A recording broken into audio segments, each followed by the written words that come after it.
Welcome दोस्तों के RC ज्ञान सागर पर आपका स्वागत है। सब्सक्राइब करके बेल आइकन दबा लीजिए।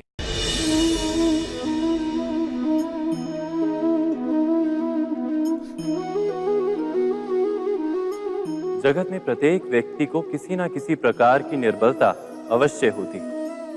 जैसे कोई बहुत तेजी से दौड़ नहीं पाता तो कोई अधिक भार नहीं उठा पाता, कोई असाध्य रोग से पीड़ित रहता है तो कोई पढ़े हुए पाठों को स्मरण में नहीं रख पाता। ऐसे अनेकों उदाहरण और भी हैं। क्या आप किसी ऐसे व्यक्ति को जानते हैं जिसे सब कुछ प्राप्त हो और हम जीवन की उस एक निर्बलता को जीवन का केंद्र मानकर जीते हैं? इस कारणवश हृदय में दुख और असंतोष रहता है सदा। निर्बलता मनुष्य को जन्म से अथवा संजोग से प्राप्त होती है, किंतु उस निर्बलता को मनुष्य का मन अपनी मर्यादा बना लेता है। किंतु कुछ व्यक्ति ऐसे भी होते हैं जो अपने पुरुषार्थ और श्रम से उस निर्बलता को पराजित कर देते हैं। क्या भेद है उनमें और अन्य लोगों में? यह आपने कभी विचार किया है? सरल सा उत्तर है इसका। जो व्यक्ति निर्बलता से पराजित नहीं होता, जो पुरुषार्थ करने का साहस रखता है हृदय में, वो निर्बलता को पार कर जाता है। अर्थात निर्बलता अवश्य ईश्वर देता है, किंतु मर्यादा मनुष्य का मन ही निर्मित करता है। स्वयं विचार कीजिए।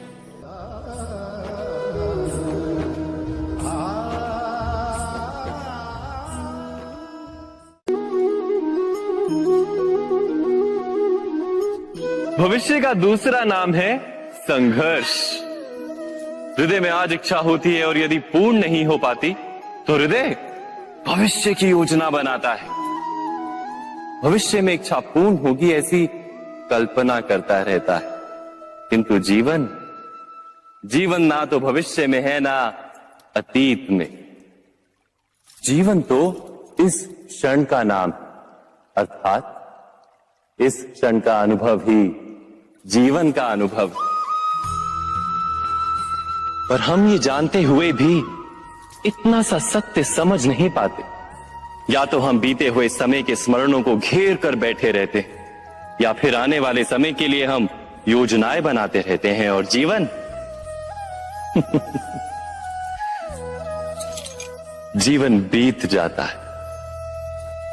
एक सत्य यदि हम हृदय में उतार लें कि ना हम भविष्य देख सकते हैं, ना ही भविष्य निर्मित कर सकते हैं, हम तो केवल धैर्य और साहस के साथ भविष्य को आलिंगन दे सकते हैं, स्वागत कर सकते हैं भविष्य का। तो क्या जीवन का हर पल जीवन से नहीं भर जाएगा? स्वयं विचार कीजिए।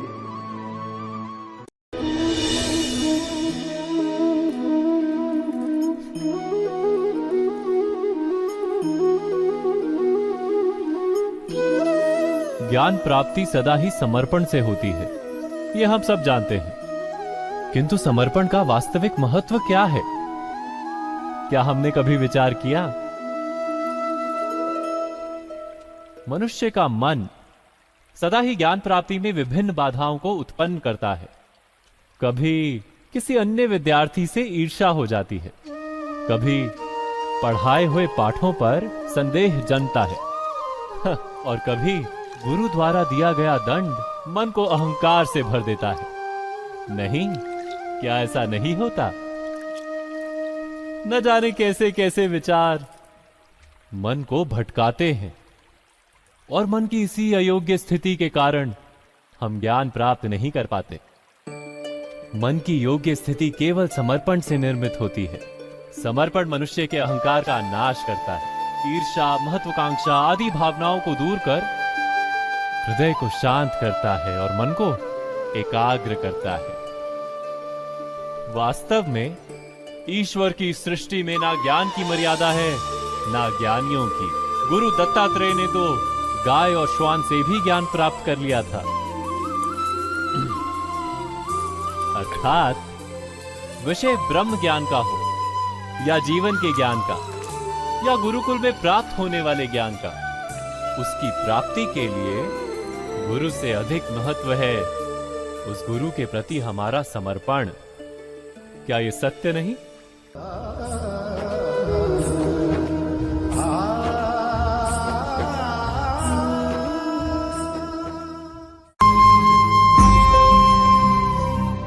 प्रत्येक मनुष्य के जीवन में ऐसा क्षण अवश्य आता है जब सारे स्वप्न, सारी आशाएं, सारे दृश्य ध्वस्त हो जाते हैं। जीवन के सारे आयोजन ही बिखर जाते हैं। एक और धर्म होता है और दूसरी ओर सुख।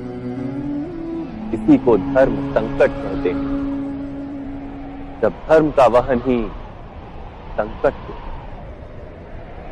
और धर्म का त्याग ही सुख हो। विचार कीजिए, कभी किसी स्वजन के विरुद्ध सत्य बोलने का अवसर प्राप्त हो जाता है, कभी ठीक दरिद्रता के समय सरलता से चोरी करने का मार्ग प्राप्त हो जाता है, कभी किसी शक्तिशाली राजनेता या राजा के कर्मचारी का अधर्म प्रकट हो जाता है। सबके जीवन में ऐसी घटना बनती ही रहती है। अधिकतर लोग ऐसे किसी क्षण को धर्म संकट के रूप में जान ही नहीं पाते। हमें किसी प्रकार के संघर्ष का अनुभव ही नहीं होता। सहजता से सुख की ओर खींचे चले जाते हैं, जैसे मक्खी गुड़ की ओर खींची चली जाती। वास्तव में धर्म संकट का क्षण ईश्वर के निकट जाने का क्षण होता है। यदि हम संघर्षों से भयभीत ना हो, सुख की ओर आकर्षित ना हो, अपने धर्म पर दृढ़ रहे, तो ईश्वर का साक्षात्कार दूर नहीं।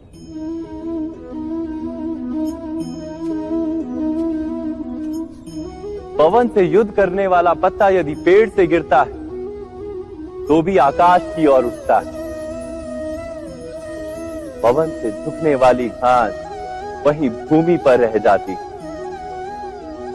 अर्थात धर्म संकट से यदि हम संकट को ही टाल दें तो सुख तो मिलता है, जीवन बढ़ता है, किंतु क्या चरित्र नहीं टूटता? क्या आत्मा दरिद्र नहीं हो जाती? क्या ईश्वर से अंतर नहीं हो जाता? स्वयं विचार कीजिए। दो व्यक्ति जब निकट आते हैं तो एक दूसरे के लिए सीमाएं और मर्यादाएं निर्मित करने का प्रयत्न अवश्य करते हैं। हम यदि सारे संबंधों पर विचार करें तो देखेंगे कि इन सारे संबंधों का आधार यही सीमाएं हैं जो हम दूसरों के लिए निर्मित करते हैं। और यदि अनजाने में भी कोई अन्य व्यक्ति इन सीमाओं को तोड़ता है तो उसी क्षण हमारा हृदय क्रोध से भर जाता है। इन सीमाओं का वास्तविक रूप क्या है? क्या हमने कभी विचार किया? सीमाओं के द्वारा हम दूसरे व्यक्ति को निर्णय करने की अनुमति नहीं देते। अपना निर्णय उस व्यक्ति पर थोपते, अर्थात किसी की स्वतंत्रता का अस्वीकार करते हैं। और जब स्वतंत्रता का अस्वीकार किया जाता है तो उसका हृदय दुख से भर जाता है। और जब वो सीमाओं को तोड़ता है तो हमारा हृदय क्रोध से भर जाता है। क्या ऐसा नहीं होता?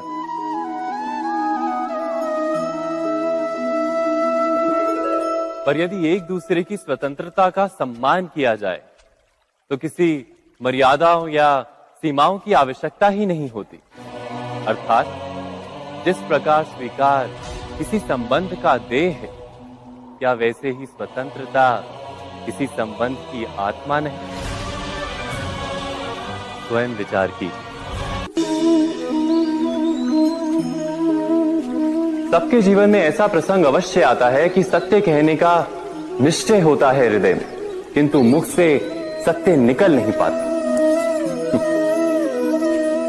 कोई भय मन को घेर लेता है। किसी घटना अथवा प्रसंग के बारे में बात करना या फिर स्वयं से कोई भूल हो जाए उसके बारे में कुछ बोलना क्या ये सत्य है? नहीं, ये तो केवल तथ्य है। अर्थात जैसा हुआ था वैसा केवल बोल देना सामान्य सी बात है। किंतु कभी कभी उस तथ्य को बोलते हुए भी भय लगता है।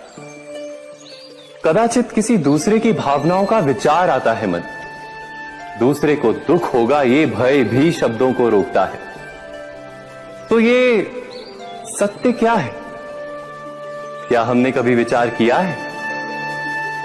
जब भय रहते हुए भी कोई तथ्य बोलता है तो वो सत्य कहलाता है। वास्तव में सत्य कुछ और नहीं, केवल निर्भयता का दूसरा नाम है। और निर्भय होने का कोई समय नहीं होता, क्योंकि निर्भयता आत्मा का स्वभाव है। अर्थात क्या प्रत्येक क्षण सत्य बोलने का क्षण नहीं होता?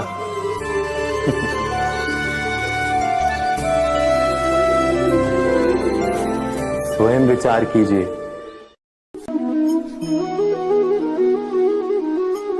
श्रेष्ठता का क्या अर्थ है? श्रेष्ठता का अर्थ है दूसरों से अधिक ज्ञान प्राप्त करना। अर्थात मूल्य इस बात का नहीं कि स्वयं कितना ज्ञान प्राप्त किया, मूल्य इस बात का है कि प्राप्त किया हुआ ज्ञान अन्य लोगों से कितना अधिक है। अर्थात श्रेष्ठता की इच्छा ज्ञान प्राप्ति को भी एक स्पर्धा बना देती है। और स्पर्धा में विजय अंतिम कब होती है?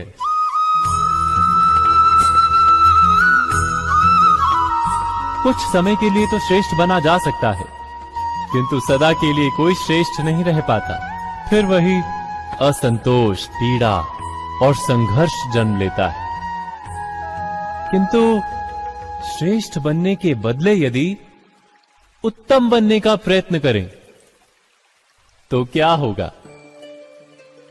उत्तम का अर्थ है कि जितना प्राप्त करने योग्य है वो सब प्राप्त करना, किसी से अधिक पाने की इच्छा से नहीं, मात्र आत्मा की तृप्ति हेतु कुछ प्राप्त करना।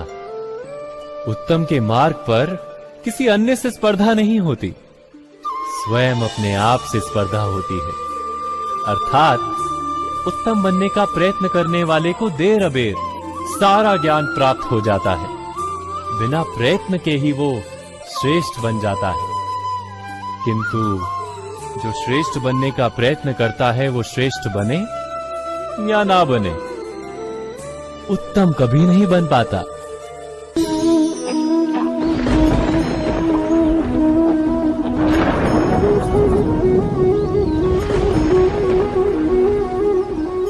सपनों और पूर्वाभासों के आधार पर हम भविष्य के सुख दुख की कल्पना करते हैं। भविष्य के दुख का कारण दूर करने के लिए हम आज योजना बनाते हैं। किंतु कल के संकट को आज निर्मूल करने से हमें लाभ मिलता है या हानि पहुंचती है, ये प्रश्न हम कभी नहीं करते। सत्य तो ये है कि संकट और उसका निवारण साथ जन से, व्यक्ति के लिए भी और सृष्टि के लिए भी। नहीं, आप अपने भूतकाल का स्मरण कीजिए, इतिहास को देखिए, आप तुरंत ही ये जान पाएंगे कि जब जब संकट आता है तब तब उसका निवारण करने वाली शक्ति भी जन्म लेती है।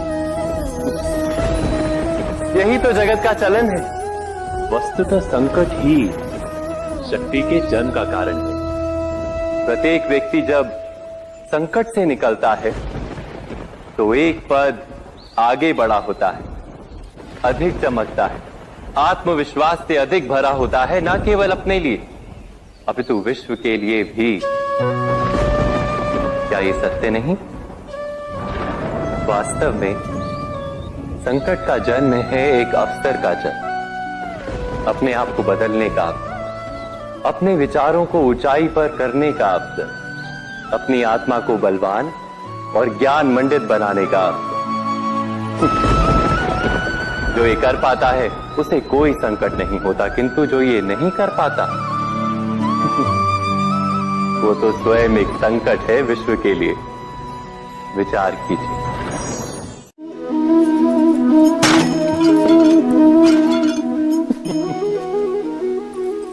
कभी कभी कोई घटना मनुष्य के जीवन की सारी योजनाओं को तोड़ देती और मनुष्य उस आघात को अपने जीवन का केंद्र मान लेता।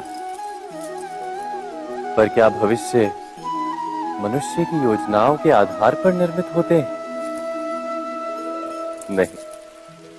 जिस प्रकार किसी ऊंचे पर्वत पर सर्वप्रथम चढ़ने वाला उस पर्वत की तलाई में बैठकर जो योजना बनाता है, क्या वही योजना उसे उस पर्वत की चोटी तक पहुंचाती है? नहीं। वास्तव में वो जैसे जैसे ऊपर चढ़ता है वैसे वैसे उसे नई नई चुनौतियां, नई नई विडंबनाएं, नए नए अवरोध मिलते हैं। प्रत्येक पद पर वो अपने अगले पद का निर्णय करता है। प्रत्येक पद पर उसे अपनी योजनाओं को बदलना पड़ता है। कहीं पुरानी योजना उसे खाई में ना ढकेल दे। वो पर्वत को अपने योग्य नहीं बना पाता, केवल स्वयं को पर्वत के योग्य बना सकता है। क्या जीवन के साथ भी ऐसा ही नहीं? जब मनुष्य जीवन में किसी एक चुनौती को, एक अवरोध को अपने जीवन का केंद्र मान लेता है, अपने जीवन की गति को ही रोक देता है, तो वो अपने जीवन में सफल नहीं बन पाता और ना ही सुख और शांति प्राप्त कर पाता। अर्थात जीवन को अपने योग्य बनाने के बदले स्वयं अपने को जीवन के योग्य बनाना ही सफलता और सुख का एकमात्र मार्ग नहीं। स्वयं विचार कीजिए।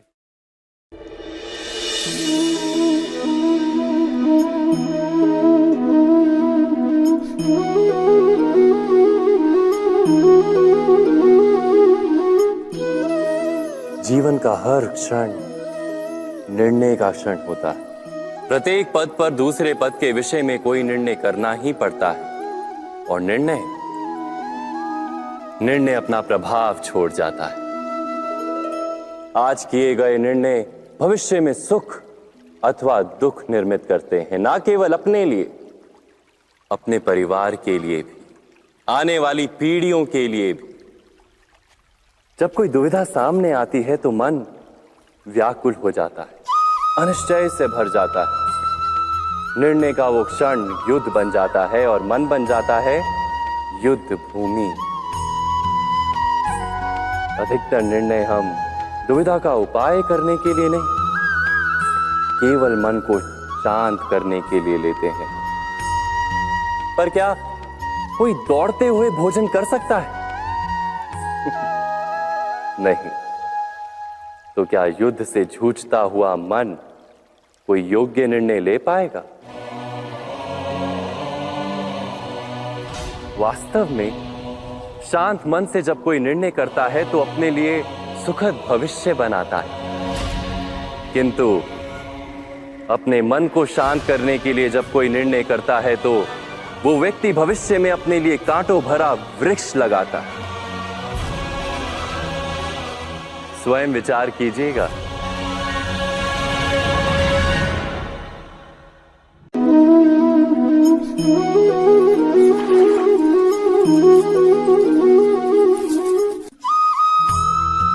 जीवन में आने वाले संघर्षों के लिए जब मनुष्य स्वयं को योग्य नहीं मानता, जब उसे अपने ही बल पर विश्वास नहीं रहता, तब वो सद्गुणों को त्याग कर दुर्गुणों को अपनाता है।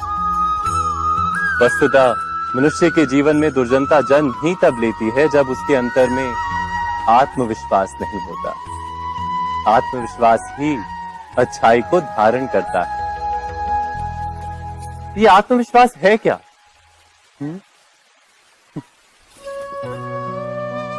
जब मनुष्य ये मानता है कि जीवन का संघर्ष उसे दुर्बल बनाता है, तो उसे अपने ऊपर विश्वास नहीं रहता। वो संघर्ष के पार जाने के बदले संघर्ष से छूटने के उपाय ढूंढने लगता है।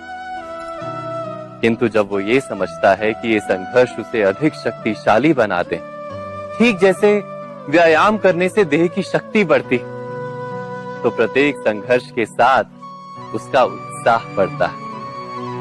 अर्थात आत्मविश्वास और कुछ भी नहीं। मन की स्थिति जीवन को देखने का दृष्टिकोण मात्र है, और जीवन का दृष्टिकोण तो मनुष्य के अपने वश में होता है। स्वयं विचार कीजिए।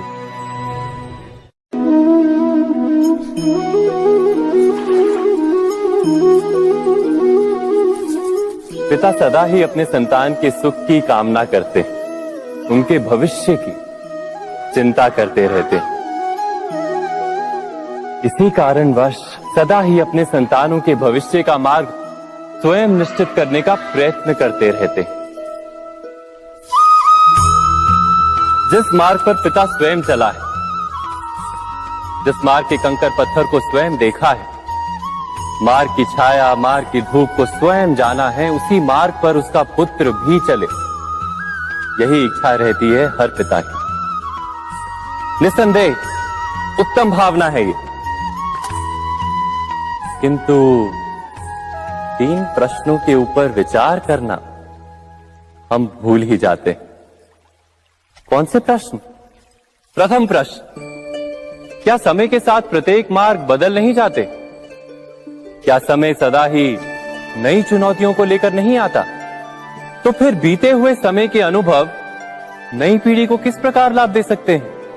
दूसरा प्रश्न, क्या प्रत्येक संतान अपने माता पिता की छवि होता है? हाँ, संतानों को संस्कार तो अवश्य माता पिता देते हैं, किंतु भीतर की क्षमता तो ईश्वर देते हैं। तो जिस मार्ग पर पिता को सफलता मिली है, विश्वास है कि उसी मार्ग पर उसकी संतानों को भी सफलता और सुख प्राप्त होगा। तीसरा प्रश्न, क्या जीवन के संघर्ष और चुनौतियां लाभकारी नहीं होती? क्या प्रत्येक नया प्रश्न एक नए उत्तर का द्वार नहीं खोलता? तो फिर संतानों को नए नए प्रश्नों, संघर्षों और चुनौतियों से दूर रखना, ये उनके लिए लाभ करना कहलाएगा या हानि पहुंचाना? अर्थात जिस प्रकार संतान के भविष्य का निर्माण करने के बदले उसके चरित्र का निर्माण करना श्रेष्ठ है, वैसे संतानों के जीवन का मार्ग निश्चित करने के बदले उन्हें नए संघर्षों के साथ जूझने के लिए मनोबल व ज्ञान देना अधिक लाभदायक नहीं होगा? स्वयं विचार कीजिए।